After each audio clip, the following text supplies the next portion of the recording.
ਦਰਸ਼ਕੋ break ਤੋਂ ਬਾਅਦ ਤੁਹਾਡਾ ਸਵਾਗਤ ਹੈ ਜੀ ਡਾਕਟਰ ਸਾਹਿਬ। ਹੁਣ ਸਾਡੇ ਦਰਸ਼ਕਾਂ ਨੂੰ ਦੱਸੋ ਅੱਜ ਦੇ ਦਿਨ ਦੀ ਇਤਿਹਾਸਕ ਅਹਿਮੀਅਤ।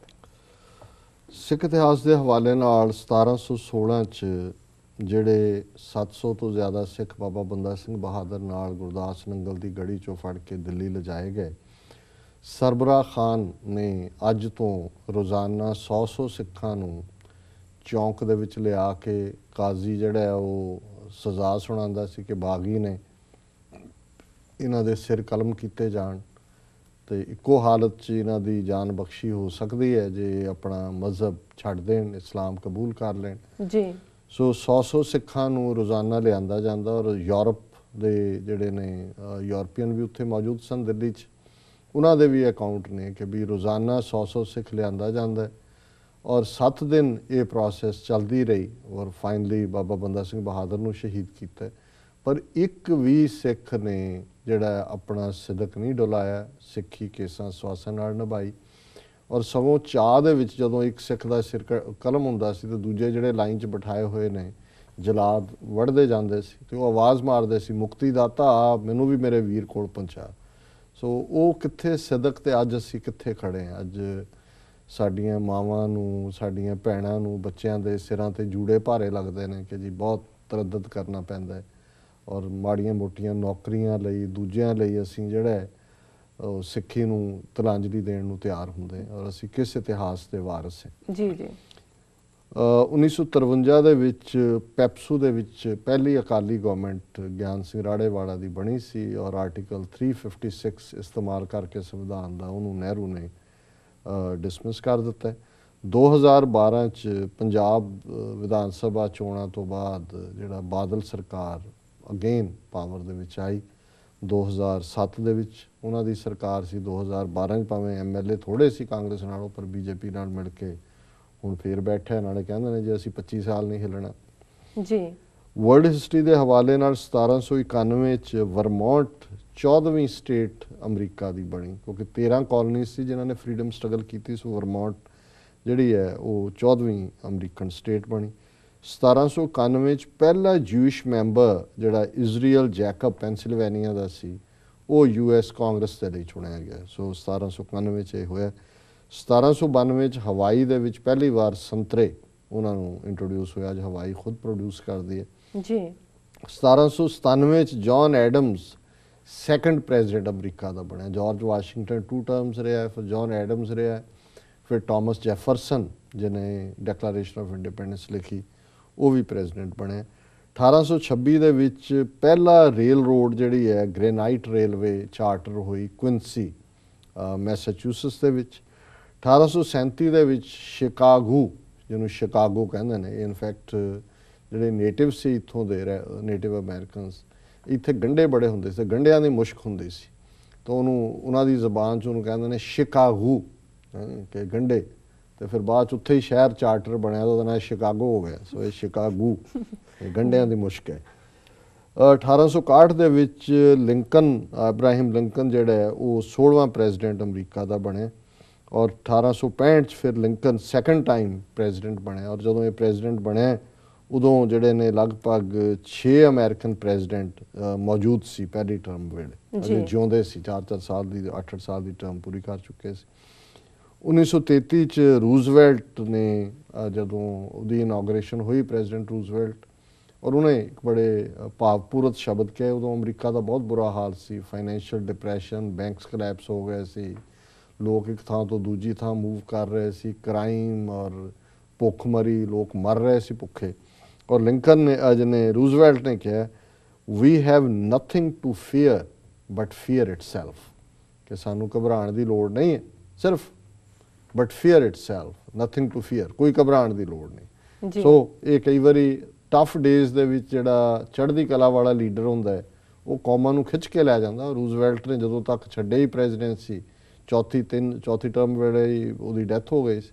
ਅਮਰੀਕਾ ਨੇ ਫਿਰ ਵਰਲਡ ਵਾਰ ਵੀ ਜਿੱਤਿਆ ਔਰ ਇਕੋਨਮੀ ਵੀ, ਫਿਰ ਤਾਂ ਉਹਨੂੰ ਬੇਬੀ ਬੂਮਰ ਪੀਰੀਅਡ ਆ ਗਿਆ ਔਰ ਇਸ ਕਿਸਮ ਦਾ ਜਿਹੜੀ ਹੈ ਉਹ ਪ੍ਰੋਗਰੈਸ ਹੋਈ। 1944 ਚ ਪਹਿਲਾ ਜਿਹੜੀ ਹੈ ਬਰਲਿਨ ਦੀ ਬੰਬਿੰਗ ਅਮਰੀਕਨਾਂ ਨੇ ਸ਼ੁਰੂ ਕੀਤੀ।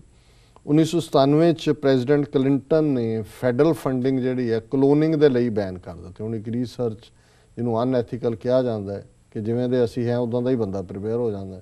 ਸੋ ਇੱਕ ਪਹਿਲੀ ਡੋਲੀ ਨਾਂ ਦੀ ਸ਼ੀਪ ਜਿਹੜੀ ਹੈ ਉਹਦੀ ਕਲੋਨਿੰਗ ਹੋਈ, ਔਰ ਫਿਰ ਇਹ ਸੀ ਜੀ ਤਾਂ ਹਿਊਮਨ ਕਲੋਨਿੰਗ ਹੋ ਸਕਦੀ ਹੈ ਜੀ। ਲੇਕਿਨ ਕਲਿੰਟਨ ਨੇ ਕਿਹਾ ਵੀ ਕੋਈ ਇਸ ਮਾਮਲੇ ਤੇ ਰਿਸਰਚ ਦੇ ਲਈ ਫੈਡਰਲ ਕੋਈ ਏਡ ਨਹੀਂ ਮਿਲੇਗੀ, ਔਰ ਪ੍ਰਾਈਵੇਟ ਤਾਂ ਲੱਗੇ ਹੋਏ ਨੇ ਇਸ ਕੰਮ ਦੇ ਲਈ।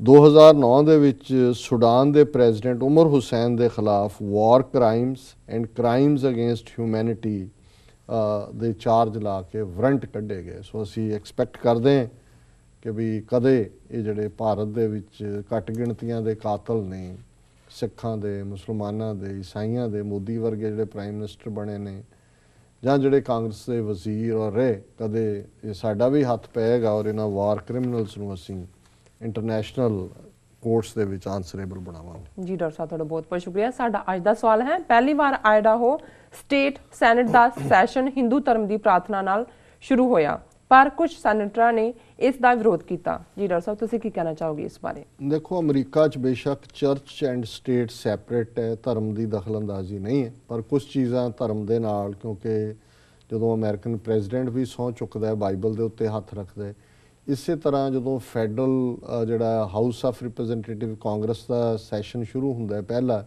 ਜਾਂ ਸੈਨੇਟ ਦਾ, ਸੋ ਇਹਨਾਂ ਨੇ ਇੱਕ ਚੰਗੀ ਪਰੰਪਰਾ, ਔਰ ਸਟੇਟਾਂ 'ਚ ਵੀ ਇਹ ਪਰੰਪਰਾ ਹੈ ਕਿ ਉਹ ਪ੍ਰੇਅਰ ਦੇ ਨਾਲ ਸ਼ੁਰੂ ਕਰਦੇ ਨੇ। ਹਾਲਾਂ ਪਬਲਿਕ ਸਕੂਲਾਂ ਦੇ ਵਿੱਚ ਬੈਨ ਹੈ, ਕਿਉਂਕਿ ਉੱਥੇ ਤੁਸੀਂ ਪ੍ਰੇਅਰ ਨਹੀਂ, ਕਿਉਂਕਿ ਉਹ ਸੁਪਰੀਮ ਕੋਰਟ ਦਾ ਡਿਸੀਜਨ ਹੈ ਉਹਦੇ ਉੱਤੇ, ਪਰ ਲੈਜਿਸਲੇਚਰ ਦੇ ਵਿੱਚ ਇਹ ਹੁੰਦਾ।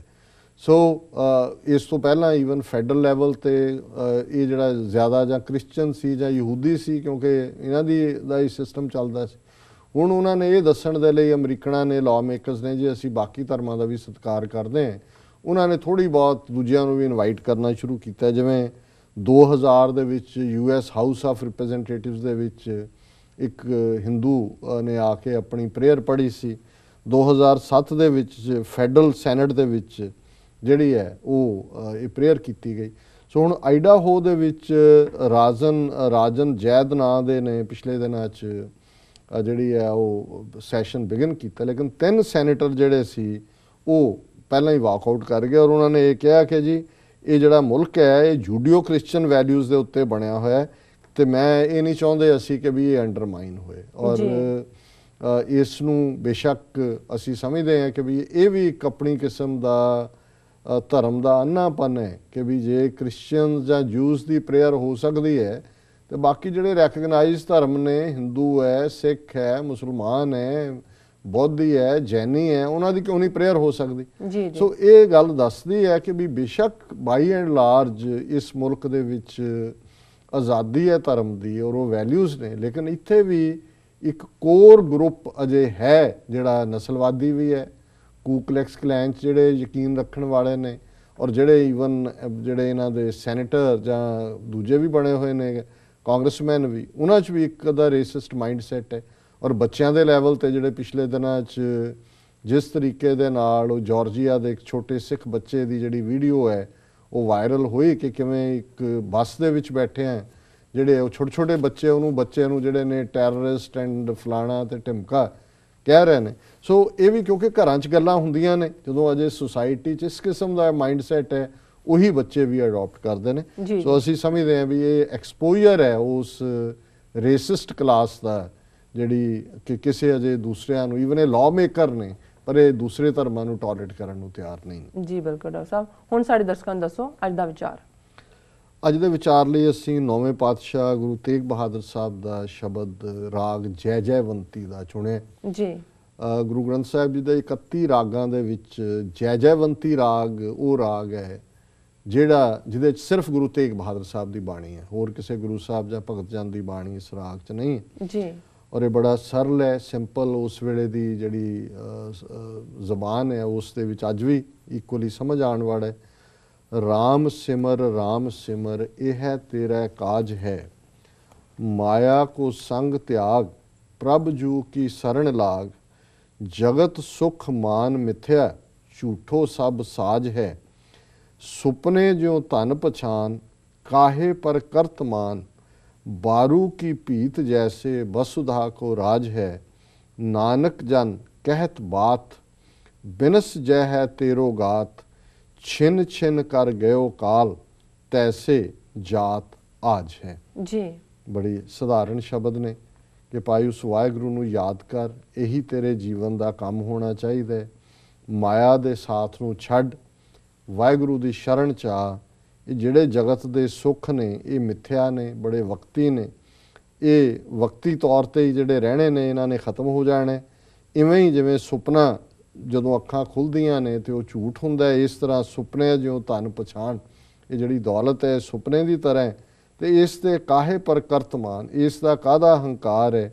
ਬਾਰੂ ਕੀ ਪੀਤ ਜੈਸੇ ਬਸੁਦਾ ਕੋ ਰਾਜ ਹੈ। ਬਾਰੂ ਰੇਤ ਨੂੰ ਕਹਿੰਦੇ ਨੇ, ਜਿਵੇਂ ਰੇਤ ਦੇ ਦਰਵਾਜ਼ੇ ਜਿਹੜੇ ਨੇ ਉਹ ਢਹਿ ਢੇਰੀ ਹੁੰਦੇ ਨੇ, ਇਸ ਤਰ੍ਹਾਂ ਜੇ ਤੈਨੂੰ ਦੁਨੀਆ ਦਾ ਰਾਜ ਵੀ ਮਿਲ ਜਾਏ ਤੇ ਇਸ ਦਾ ਵੀ ਇਹ ਅਲਟੀਮੇਟਲੀ, ਕਿਉਂਕਿ ਜੀਵਨ ਦੇ ਵਿੱਚ ਤੂੰ ਚਲੇ ਜਾਣਾ ਹੈ ਇਸ ਸੰਸਾਰ ਤੋਂ, ਰੱਬ ਦਾ ਸਾਥ ਹੀ ਜਿਹੜਾ ਅਲਟੀਮੇਟਲੀ ਰੀਅਲ ਅਸੈਟ ਹੈ। ਨਾਨਕ ਜਨ ਕਹਿਤ ਬਾਤ, ਗੁਰੂ ਨਾਨਕ ਸਾਹਿਬ ਨੌਵੇਂ ਨਾਨਕ ਕਹਿੰਦੇ ਨੇ, ਬਿਨਸ ਜੈ ਹੈ ਤੇਰੋ ਗਾ, ਤੇ ਤੇਰਾ ਸਭ ਕੁਝ ਬਿਨਸਣ ਵਾਲਾ ਹੈ। ਛਿਨ ਛਿਨ ਕਰ ਗਇਓ ਕਾਲ ਤੈਸੇ ਜਾਤ ਆਜ ਹੈ। ਜਿਵੇਂ ਸਮਾਂ ਜਿਹੜਾ ਹੈ ਉਹ ਛਿਨ ਛਿਨ ਕਰਕੇ ਬੀਤ ਰਿਹਾ ਹੈ, ਤਿਵੇਂ ਹੀ ਤੇਰਾ ਅੱਜ ਵੀ ਚਲਾ ਜਾਏਗਾ। ਔਰ ਇਸ ਤਰ੍ਹਾਂ ਤੂੰ ਜੀਵਨ ਦੇ ਵਿੱਚ ਬਿਨਾਂ ਕੁਛ ਹਾਸਲ ਕੀਤੇ ਇਸ ਸੰਸਾਰ ਤੋਂ ਤੁਰ ਜਾਏਗਾ। ਜਦੋਂ ਅਸੀਂ ਇਹ ਪੜ੍ਹਦੇ ਹਾਂ ਕਿ ਵਿਸਵੇ ਚਸਿਆ ਘੜੀਆਂ ਪਹਿਰਾਂ ਥਿੱਤੀ ਵਾਰੀ ਮਾਓ ਹੋਆ, ਇਵੇਂ ਹੀ ਜ਼ਿੰਦਗੀ ਬੀਤ ਜਾਂਦੀ। ਵਿਸੇ ਚਸੇ ਪੁਰਾਣੀ ਡਿਵੀਜ਼ਨ ਸੀ, ਔਰ ਇੱਥੇ ਗੁਰੂ ਸਾਹਿਬ ਨੇ ਫਰਮਾਇਆ ਛਿਨ ਛਿਨ ਕਰ ਗਇਓ ਕਾਲ ਤੈਸੇ ਜਾਤ ਆਜ ਹੈ। ਛਿਨ ਛਿਨ ਕਰਕੇ ਸਮਾਂ ਬੀਤ ਰਿਹਾ, ਅੱਜ ਨਿਕਲ ਗਿਆ। ਜਿਹੜਾ ਅੱਜ ਹੈ ਉਹ ਬੀਤੇ ਦਾ ਕੱਲ ਹੋ ਜਾਏਗਾ। ਔਰ ਇਵੇਂ ਹੀ ਜਦੋਂ ਜ਼ਿੰਦਗੀ ਬੀਤ ਜਾਂਦੀ ਹੈ ਫਿਰ ਪਤਾ ਹੀ ਨਹੀਂ ਲੱਗਦਾ ਕਿ ਵੀ ਇੱਕ ਸੁਪਨੇ ਦੀ ਤਰ੍ਹਾਂ ਸਾਰਾ ਜੀਵਨ ਲੰਘ ਗਿਆ ਤੇ ਅਖੀਰ ਵੇਲੇ ਫਿਰ ਉਹ ਸਮਾਂ ਆ ਜਾਂਦਾ ਵੀ ਚੱਕ ਲੋ ਚੱਕ ਲੋ। ਜੀ ਜੀ ਬਿਲਕੁਲ ਡਾਕਟਰ ਸਾਹਿਬ, ਤੁਹਾਡਾ ਬਹੁਤ ਬਹੁਤ ਧੰਨਵਾਦ। ਤੁਸੀਂ ਅੱਜ ਦਾ ਵਿਚਾਰ ਸਾਡੇ ਦਰਸ਼ਕਾਂ ਨਾਲ ਸਾਂਝਾ ਕੀਤਾ। ਇਸ ਨਾਲ ਆਪਣੇ ਵਿਊਅਰਸ ਕੋਲ ਲੈਣੇ ਇਜਾਜ਼ਤ। ਵਿਊਅਰਸ, ਸਾਡੇ ਪ੍ਰੋਗਰਾਮ ਦਾ ਸਮਾਂ ਇੱਥੇ ਸਮਾਪਤ ਹੁੰਦਾ। ਤੁਸੀਂ ਆਪਣੇ ਰਾਏ ਤੇ ਸੁਝਾਅ ਸਾਨੂੰ ਭੇਜਣਾ ਨਾ ਭੁੱਲਣਾ। ਸਾਡੇ ਇਸ ਪਤੇ ਤੇ sos@tv84.tv ਤੇ ਅਸੀਂ ਆਪਣਾ ਪ੍ਰੋਗਰਾਮ ਲੈ ਕੇ ਫਿਰ ਦੁਬਾਰਾ ਤੁਹਾਡੇ ਸਾਹਮਣੇ ਹੋਵਾਂਗੇ। ਤਦ ਤੱਕ ਲਈ ਮੈਨੂੰ ਤੇ ਪਿੰਡਾਰ ਸਾਨੂੰ ਆਗਿਆ ਦਿਓ ਤੇ ਬੁਲਾ ਦਿਓ ਫਤਿਹ। ਵਾਹਿਗੁਰੂ ਜੀ ਕਾ ਖਾਲਸਾ, ਵਾਹਿਗੁਰੂ ਜੀ ਕੀ ਫਤਿਹ।